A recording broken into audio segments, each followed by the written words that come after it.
नमस्कार मित्रों, आशा है आप सभी बहुत अच्छे होंगे। देखिए, कल बहुत से प्रश्नों के मैंने उत्तर दिए भी थे वीडियो में अपने, जो भी आप लोगों के कमेंट्स आते हैं उसी पे बेस्ड वीडियो होती है पूरी तरीके से। और साथ ही साथ जो भी हमको जानकारी नई प्राप्त होती है, तो हमारा पूरा प्रयास रहता है पहले आपको वो नई जानकारी को दिया जाए। तो उसी क्रम में मैंने कल ही आपको एएसओ की जो है डेट बता दी है। उसमें कुछ कमेंट्स आए हैं कि कुछ क्रैश हो रहे हैं उन तारीखों में, इसीलिए मैंने कहा है 1 हफ्ता ऊपर नीचे करके आपका एग्जाम करा करा दिया जाएगा, उसमें कोई भी दिक्कत और समस्या नहीं होगी। एएसओ वालों को मैंने डेट कल बता ही दी है। साथ ही साथ मैं कमेंट एडीओ वालों का भी लेने वाला था, लेकिन टाइम कम था, वीडियो बहुत लंबी हो रही थी, जिस वजह से एडीओ का कमेंट कल की वीडियो में नहीं लिया जा सका। निश्चित रूप से निराशा थी उनमें, और होनी भी चाहिए, क्योंकि वो समय देते हैं वीडियो देखने में, तो उसके लिए मैं उनसे क्षमा प्रार्थी हूँ। लेकिन आप भी थोड़ा-सा समझिए कि वीडियो को बहुत लंबा कर दो तो भी लोगों को वीडियो देखने में परेशानी होती है, जिस वजह से हमको भी थोड़ा-सा कट करना पड़ जाता है। कंटेंट बहुत होता है, लेकिन सब कुछ नहीं एक बार में बताया जा सकता आपको, और सारी सूचनाएँ एक साथ याद रखना भी बहुत मुश्किल होता है। और जो मुख्य बिंदुओं की सूचनाएँ थी वो मैंने आपको दे ही दी थी। तो जिन्होंने भी चैनल को सब्सक्राइब ना किया, सबसे पहले तो वो चैनल को सब्सक्राइब कर लें। और मैं बताना चाहूँगा अकाउंटेंट वालों को, जो हमारे अकाउंटेंट के 1828 वाले होनहार विद्यार्थी हैं जिन्होंने इस परीक्षा को दिया है, ठीक है। और निश्चित रूप से ये अकाउंटेंट की यूपी ट्रिपल एससी के इतिहास में एक सबसे बड़ी भर्ती थी 1828, और निकट भविष्य में शायद ही आपको इतनी बड़ी भर्ती इन पदों पे देखने को मिले। और मुझे तो लगता है कि बहुत ही मुश्किल होगा, नामुमकिन होगा इतने बड़े पदों पर असिस्टेंट अकाउंटेंट की भर्ती को ला पाना, क्योंकि साथ ही साथ आपने देखा था इसमें 530 अलग से पोस्ट आई थी ऑडिटर की, ठीक है। तो उन पे भी अलग से विज्ञापन हुआ था। तो कुल मिला के ये जो पोस्ट थी काफ़ी अच्छी बड़ी संख्या में थी, और लगभग लगभग सभी पद यूपी ट्रिपल एस सी आयोग में भरे जा चुके हैं।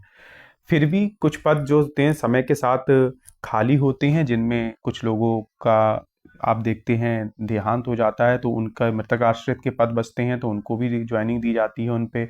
ऐसे ही समय समय पे लोग रिटायर हो जाते हैं, तो उससे पद खाली हो जाते हैं। तो लगभग लगभग आप ये मान के चलिए कि जो नई भर्ती होगी वो 1000 पदों से कम ही रहेगी, ठीक है। इसके ऊपर जा पाना बहुत ही मुश्किल होगा अकाउंटेंट की नई भर्ती।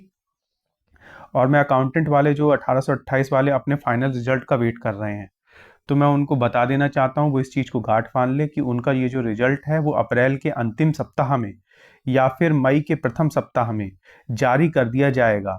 किंतु एक दिक्कत है, यदि इन डेटों में किसी भी प्रकार से आप ये मान लीजिए अभी प्रधानी के चुनाव बाकी हैं, तो हो सकता है आचार संहिता लग जाए और उसका पालन करते हुए इन विज्ञापनों को ना जारी किया जाए, मतलब इस रिजल्ट को ना जारी किया जाए आपका।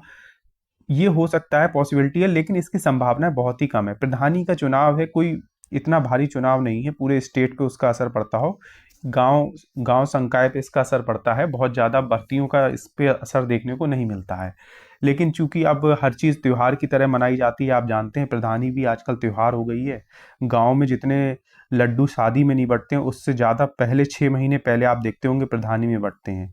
ढक्कन खोले जाते हैं और काफ़ी जश्न की तरह मनाना शुरू हो जाता है। जो अपनी अपने गुट होते हैं वो बन जाते हैं, गांव क्षेत्र में भी आजकल गुटबाजी होने लगी है। तो एक गुटों में बटा हुआ गांव आपको दिखता है, कुछ एक संप्रदाय अलग हो जाता है, एक संप्रदाय अलग हो जाता है, इसी तरीके से बट के और इलेक्शन लड़ा जाता है। तो पूरा मेला चलता है प्रधानी का। तो हो सकता है कि उसमें काम को रोक दिया जाए व्यवस्थाएं बनाने के लिए, तो थोड़ा बहुत आपका देर हो सकती है। लेकिन आप ये मान लीजिए प्रधानी की प्रक्रिया ये बहुत दिन नहीं खिंचेंगी, बहुत जल्दी इसका परिणाम आ जाता है। लगभग 10-15 से 20 दिन में ये चीज़ें समाप्त हो जाएंगी, ठीक है। तो इतना ही आपको लेट देखने को मिलेगा, वरना आपका ये मान लीजिए अप्रैल के अंतिम सप्ताह में आपका परिणाम आने जा रहा है, ठीक है। और किसी भी स्थिति में मई के प्रथम सप्ताह में, और अगर विलंब होता है प्रधानी की वजह से, तो आप ये मान लीजिए मई के अंतिम सप्ताह में निश्चित निश्चित रूप से आपको ये रिजल्ट अपना देखने को मिल जाएगा, असिस्टेंट अकाउंटेंट 1828 वालों को, ठीक है। और ऑडिटर की भी ज्वाइनिंग जो है वो बहुत जल्दी होने वाली है, तो उनके लिए भी बहुत जल्दी आपको देखना सूचनाएं मिलनी प्राप्त हो शुरू हो जाएंगी। मैंने आपसे कहा है अगले 10 से 12 दिन जो वर्किंग डेज होंगे वो आप लोगों के लिए बहुत ही महत्वपूर्ण होंगे।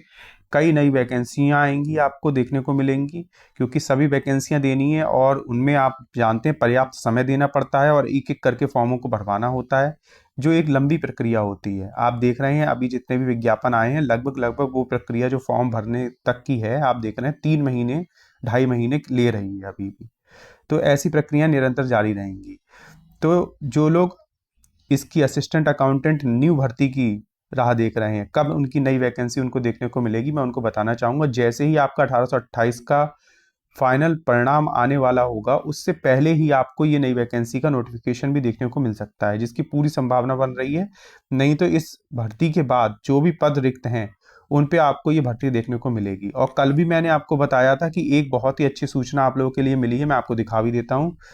ये जो एक कल नोटिस आया है यूपी आयोग का, इसमें साफ साफ आप देख सकते हैं, ये जो सेकंड पैरा है इसको पढ़ लेते हैं।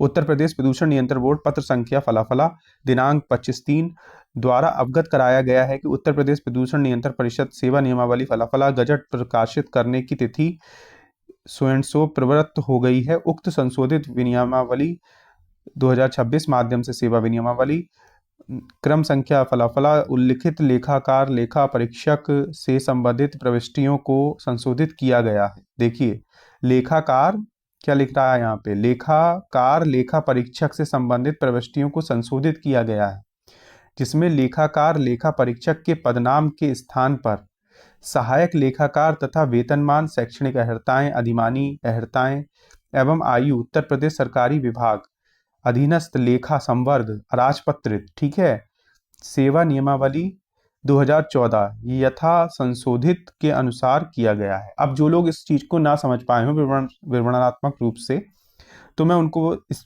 कम शब्दों में बताना चाहूंगा कि ये जो भर्ती है ये आपकी गलत आ गई, ठीक है। इसका प्रकाशन नहीं किया जाना था, क्योंकि ये जो नियमावली थी पूर्व में ही संशोधित कर दी गई थी। और जो पहले लेखा के नाम से ये जो पद हुआ करते थे लेखाकार लेखा परीक्षक, इनको कर दिया गया था अनगजिस्टेड। ये तो हो गया गजिस्टेड, इसको कर दिया गया था अनगजिस्टेड और इसको सहायक लेखाकार, और आप यहाँ पे देख सकते हैं सहायक लेखाकार के पदों में बदल दिया गया था, ठीक है। जिसमें यहाँ पे देखिए लेखा परीक्षक के पदनाम के स्थान पर सहायक लेखाकार तथा वेतनमान उसका जो है जो भी है सहायक लेखाकार के को जो मिलता है 2800 है शायद पे ग्रेड, ऐसा ही है। तो जो वो पे ग्रेड था उसी पे कर दिया गया था, ठीक है। तो इस चीज को पूर्व में ही बदल दिया गया था, लेकिन इस अब आयोग के पास इतना काम होता है तो इस हर चीज पे ध्यान दे पाना छोटी छोटी चीजों पे संभव नहीं हो पाता है।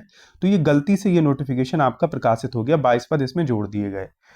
चूंकि फिर विभाग द्वारा प्राप्त पता चला होगा कि इन पदों को तो सहायक लेखाकार के साथ आना था, तो इन पदों को हटा दिया गया है। और अब जो आपकी सहायक लेखाकार की भर्ती आने जा रही है उसमें ये 22 पद जोड़ के आपको देखने को मिलेंगे, ठीक है।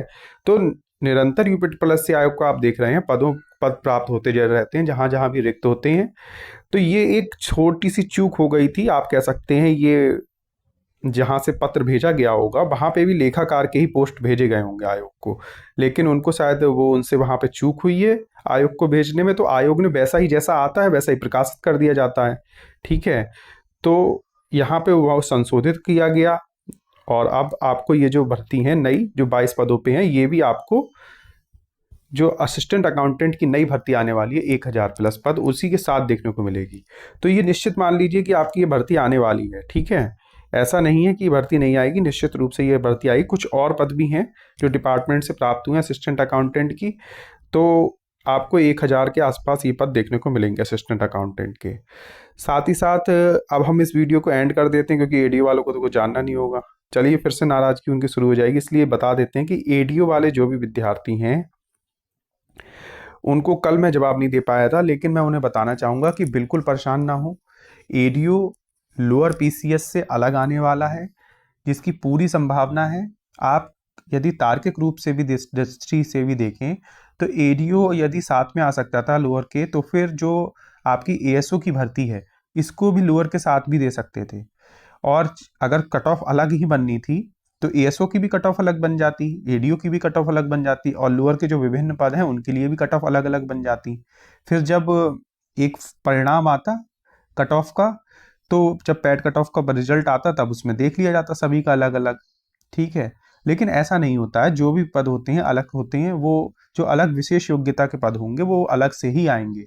तो लोअर के साथ एडीओ का आने की संभावना बहुत ही कम है। और यदि ये एडीओ के साथ लाई जाती है तो व्यवहारिक यही होगा कि इसके सिलेबस में परिवर्तन कर दिया जाए और इसकी जो योग्यता है उसको सामान्य योग्यता में बदल दिया जाए। तब अगर ये लोअर के साथ आती है तो ठीक होगा, वरना लोअर के साथ आने का मतलब है जो अन्य विभागों से भी पद हैं, तो अन्य छोटे छोटे जो पद होंगे, क्या जो विशेष योग्यता के हैं, वो भी लोअर के साथ ही जोड़ के दे दी जाएंगी। तो क्या सबकी अलग कट ऑफ बनती रहेगी? ऐसा नहीं है। तो आपको एडीओ की ये जो भर्ती है, पूरी संभावना है कि अलग ही देखने को मिलेगी। और आप ये मान लीजिए कि आपको एक नई वैकेंसी का नोटिफिकेशन 12 दिन के अंदर देखने को मिल जाएगा, ठीक है, 12 वर्किंग डेज में। किसी भी स्थिति में यदि एडीओ की भर्ती नहीं आती है तो एक विज्ञापन आपको देखने को मिलना चाहिए, और हो सकता है कि वो लोअर की भर्ती दे दें, एडीओ की भर्ती बाद में दें, जिसकी संभावनाएं बहुत ही कम है। और मुझे ऐसा लगता है कि आपकी एडीओ की भर्ती आ जाएगी निश्चित रूप से, आप ये मान लीजिए इन 12 दिन के अंदर। आप लोग ये जान लीजिए कि जो अगला हफ्ता होने वाला है, वो सभी पुरानी भर्तियों को विशेषकर आप देखेंगे सॉल्व होता हुआ दिखेंगी। सारी पुरानी भर्तियां निपटती हुई आपको दिखेंगी उसमें। और जितने भी नोटिफिकेशन हैं डीवी के और वो सब हैं, वो सभी आएंगे आपको क्रमवार तरीके से आते हुए दिखेंगे। जो समय जा रहा है बस वही जा रहा है, यूपीपीएससी आयोग पूरी तेजी से काम कर रहा है। तो ये कुछ विशेष जानकारियां थी जो कल छूट गई थी वीडियो में, वो मैंने आज आपको देने की कोशिश की है। जिन्होंने भी इस चैनल को सब्सक्राइब ना किया हो वो इस चैनल को सब्सक्राइब कर लें। आपकी सारी भर्तियां निश्चित मान लीजिए कि समय पे आएंगी और समय से पूर्ण हो जाएंगी। अगले आने वाले 2 माह आपके लिए बहुत ही महत्वपूर्ण होने वाले हैं। पुरानी कोई भी भर्ती शेष नहीं बचेगी।